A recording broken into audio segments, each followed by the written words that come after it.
Hello friends, जय हिंद, वंदे मातरम। Welcome back to our YouTube channel. Friends, जब भी आप पंजाब का नाम सुनते हैं तो आपके मन में जरूर आता होगा कि ये वह पावन धरती है जहां पर 10 गुरुओं ने जन्म लिया और 10 गुरुओं की ये धरती है। आपके मन में जब पंजाब आता है तो वहाँ का वाइब्रेट कल्चर आपको एक मन में आता होगा और खासकर वहाँ का जो संगीत है उसको लेकर के, वहाँ का जो खान पान है उसको लेकर के, वहाँ का जो समाज है उसको लेकर के एक एक पॉजिटिव और एक अलग सी पिक्चर आपके मन में आती होगी। और जब भी आप पंजाब का नाम सुनते होंगे तुरंत ऋग्वेद की ऋचाएं आपको आती होंगी। देखिए, ये वो पावन धरती है, यहाँ पर बैठ करके ऋग्वेद की ऋचाएं लिखी गई हैं। आपके मन में आता होगा कि ये वही पावन धरती है जो हमेशा से जितने भी नॉर्थ वेस्ट फ्रंटियर्स है जो अटैक होते रहे हमेशा से, उनको ये प्रोटेक्ट, अपने पूरे भारत को प्रोटेक्ट करते रहे ये लोग, ये सब आता होगा। लेकिन देखिए, आज 2026 में कितना कुछ बदल चुका है कि आज जब हम 2026 में देखते हैं तो हम पंजाब के अंदर देखते क्या है कि अब चंडीगढ़ जैसे जो प्रोटेक्टेड एरिया है, वीवीआईपी एरिया है, वहां पर भी ग्रेनेड से बदल चुकी है। आज पंजाब जो है एक तरीका से टेस्टिंग बेड बन चुका है पाकिस्तान के लिए। चाइना जो भी हथियार टेस्ट करना चाहता है, जो भी भारत को नुकसान पहुंचाना चाहता है, वो पंजाब के द्वारा ही पहुंचाना चाहता है। देखिए, आज पाकिस्तान में आते हैं ये चाइनीज ड्रोन, पाकिस्तान को भेजे जाते हैं ड्रग्स, पाकिस्तान को भेजे जाते हैं वेपन्स, और फिर उनको इन ड्रोन्स के द्वारा ही पंजाब के अंदर ड्रॉप किया जाता है। अब ऐसा करके करा क्या जाता है कि वहां का जो यूथ है पहले तो उसको ड्रग्स का एडिक्ट बनाया जाता है और फिर उसके बाद में इसी ड्रग्स का हवाला दे करके उनसे इस तरीका के अपराध कराए जाते हैं कि जिस तरीका से आपने देखा कि बीजेपी के दफ्तर पर ग्रेनेड से हमला होता है, या फिर आए दिन आप देख रहे होंगे कि पंजाब के अंदर किस तरीका से जो है आपराधिक गतिविधियां वो दिन पर दिन बढ़ रही हैं और यूथ का जो जीवन है उसको बर्बाद किया जा रहा है। अब देखिए, ड्रोन्स के जरिए ये जो घुसपैठ है इस तरीका का पंजाब के अंदर ये आम हो चुका है। अब देखिए, ये होता क्यों है पंजाब के अंदर, आप जानते होंगे कि जिस तरीका से जो क्रिश्चियन मिशनरी हैं वो लोगों का जो धर्म परिवर्तन करा रही हैं और आज पंजाब की जो अपनी पहचान है, जो उनकी सिख पहचान है, उसको मिटा करके वहां पर पूरी तरीका से क्रिश्चियनिटी थोपना चाहते हैं। साथ ही साथ ये एक हिंदू और सिख एकता, क्योंकि हिंदू और सिख दोनों एक तराजू के दो पल्ले हैं, दोनों के दोनों भाई हैं और हमारा तो उनसे बड़ा ही एक जो है आत्मिक लगाव है। सिख हमारे भाई हैं, लेकिन इनको जो है अलग करके और इनको हमारे प्रति भड़का करके हिंदू से अलग बता करके, और ये आप जानते होंगे कि किस तरीका से पंजाब के अंदर ये सारा कार्य जो हो रहे हैं, वहां की जो डेमोग्राफी है उसको बदलना चाहते हैं। और आप जानते होंगे जो खालिस्तान जैसा एक एजेंडा है उसको दोबारा से आईएसआई के द्वारा जिस तरीका से इसको बढ़ावा दिया गया था 8वीं 1980 या 90 के दशक में, जिस तरीका से आईएसआई के द्वारा इसको आगे बढ़ाया गया था उसी को आगे बढ़ाया जा रहा है अभी पश्चिम के देश और ये जो ईसाई मिशनरीज हैं इनके द्वारा। केंद्र सरकार के द्वारा कुछ पहले की गई हैं, जैसे कि करतारपुर कॉरिडोर बना करके, उसी तरीका से वीरवाल दिवस देखिए ये सरकार ने काम किया है। और देखिए, ब्लैक लिस्टेड का खात्मा करके 300 से अधिक ऐसे ब्लैक लिस्टेड व्यक्तियों के नाम हटा करके उन्हें मुख्य धारा से जोड़ा गया है। तो सरकार का कार्य यही है कि देखिए, जो लोग मुख्य धारा से हट भी गए हैं उनको दोबारा से मुख्य धारा में शामिल किया जाए और पंजाब के अंदर जो है उसी तरीका से शांति और उसी तरीका से एक प्रेम की भावना, जो धरती जिसके लिए जानी जाती है, उसको उसकी मूल आइडेंटिटी में दोबारा से स्थापित किया जाए। आइए थोड़ा सा इसे देखते हैं।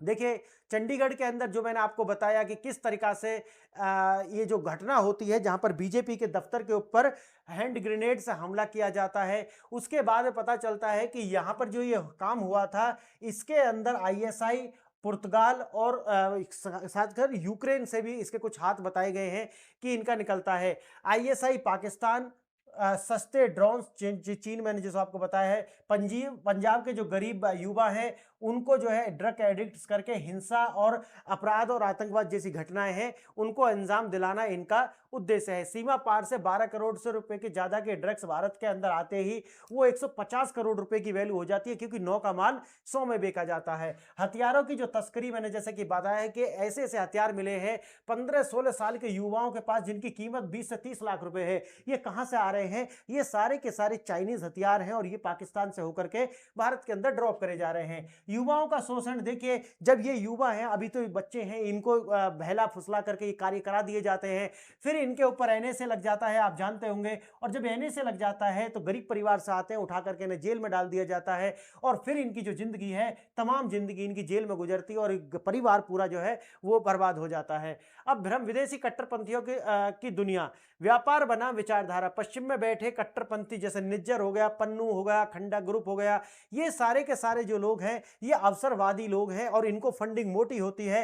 लेकिन गरीब जो लोग हैं उनको ये पंजाब के अंदर भड़का करके उनको जेल में ठुसवा देते हैं, और आप अपना बाहर बैठ करके अय्यासी करते हैं। पंजवाड़ और गोपाल चावला और स्वयंभू नेता ऐसे जनसांख्यिकी पतन को पूरी तरीके से मौन क्यों है? बात तो यही है कि भाई अगर पंजाब की बात आप करते हो, पंजाबियत की बात आप करते हो, तो आपको ये पंजाब के अंदर जो डेमोग्राफी चेंज हो रही है, हजारों लाखों लोगों को जो है सिख से हटा करके क्रिश्चियन बनाया जा रहा है, क्यों आप इस पर मौन बैठे हो? इस पर भी जरूर बोलना चाहिए अगर आप वास्तव में पंजाबियत के लिए कार्य कर रहे हो। अब देखिए, मनोविज्ञान, युद्ध और शिक्षा व्यवस्था की विफलता क्या क्या भुला दिया गया है। सप्त सिंधु का इतिहास और ऋग्वेद की जो ऋचाएं हैं, जो मैं आपको शुरू में बता रहा था, पंजाब इसको भूल चुका है। महर्षि वाल्मीकि जी की जो रामायण है उसको भूल चुका है, और 10 गुरुओं की जो शिक्षा, उनकी शहादत, उनकी आजादी के लिए जो लड़ाई है वो भूल चुका है। अगर आज पंजाब के स्कूल के करिकुलम के अंदर आप देखोगे तो कक्षा 10 तक केवल रोमांटिक कथाएं, हीरा रांझा, मिर्जा साहिबा, इस तरीका की जो बातें हैं वो पढ़ाई जा रही हैं, और परिणाम ये है कि आज व्यक्ति क्या कह रहा है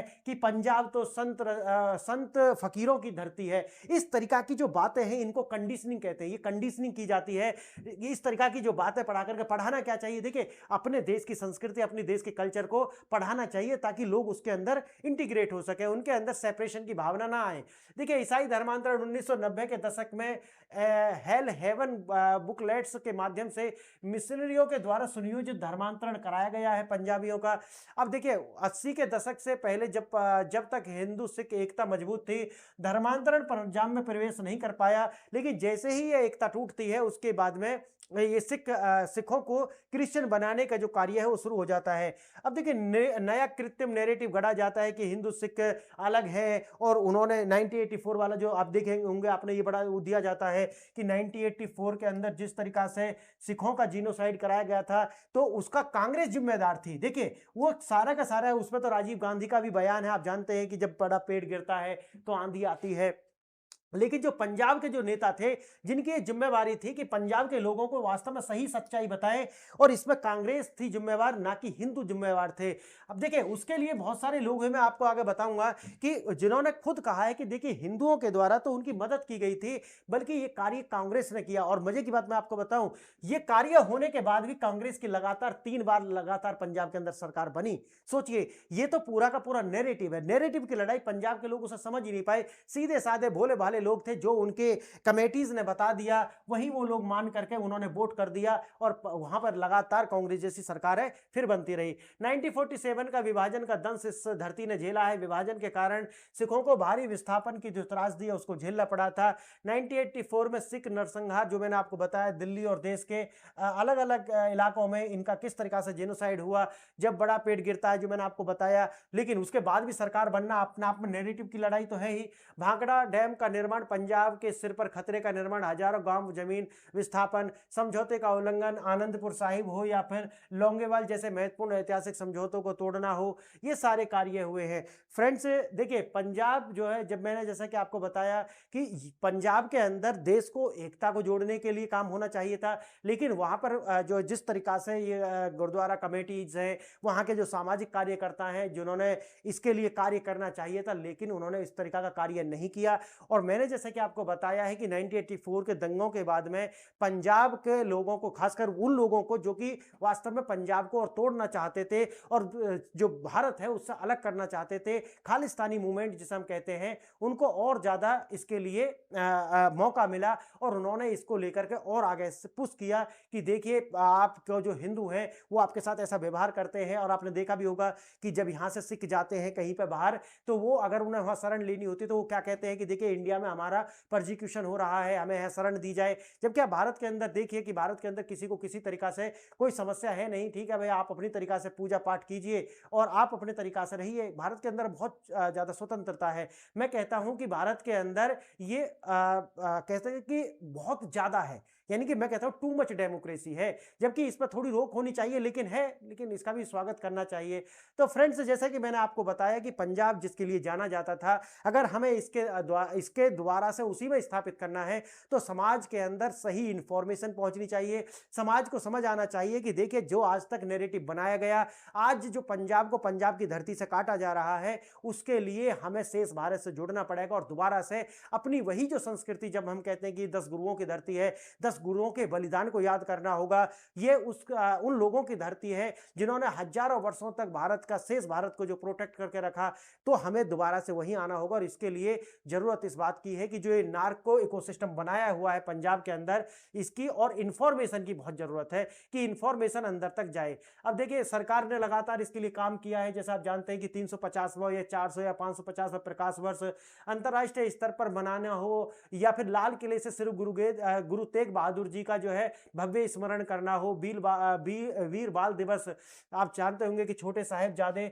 उनको 26 दिसंबर को पूरे देश के अंदर, दुनिया के अंदर उनका एक राष्ट्रीय पहचान दिलाना हो, करतारपुर कॉरिडोर, सिखों की दशकों पुरानी मांग को लेकर के, ठीक है, करतारपुर कॉरिडोर को बनवाना हो, क्लीन चिट, 300 से ज्यादा ऐसे सिख लोग थे जो कि मेन स्ट्रीम से कट चुके थे, उनको दोबारा से मुख्य धारा में जोड़ने का काम हो। या फिर आपदा प्रबंधन, आपने देखा होगा कि अभी जो आपदा आई थी उसमें 37 केंद्रीय मंत्रियों का सीधा राहत कार्य और ग्राउंड जीरो पर जाकर के तैनाती हुई हो। तो ये सारे कार्य दिखाते हैं कि देखिए, जिस तरीका से आज तक ये गढ़ा गया है नैरेटिव, ये गलत है। देखिए, एक और बड़ा बात आती है कि कट्टरपंथियों का जो दोहरा मापदंड है, ब्रिटेन में खंडा ग्रुप करते शहीद भगत सिंह और तिरंगे का अपमान करते हैं। आप सोचिए, गुरुद्वारे में अन्य समुदाय मुसलमानों का स्वागत करते हैं, लेकिन हिंदुओं का जो है प्रवेश पर गालियां हैं या उनके लिए निंदा जैसी बात करते हैं। जबकि आप जानते हैं कि लाहौर में, तो आप जानते, राजा रणजीत सिंह की राजधानी थी और वहां पर 90% से ज्यादा सिख थे, लेकिन आज आप देखिए, लाहौर के अंदर कोई बचा ही नहीं, सबको कन्वर्ट कर दिया। आप देखिए, ग्रंथीज की जो लड़की हैं उनको उठा करके उनका भी कन्वर्जन कर देते हैं। ये वो मानसिकता है जिसको ये गुरुद्वारे में बैठा रहे हैं मोमडन्स। और देखिए, एच.एस. फूलका, ये जो एच.एस.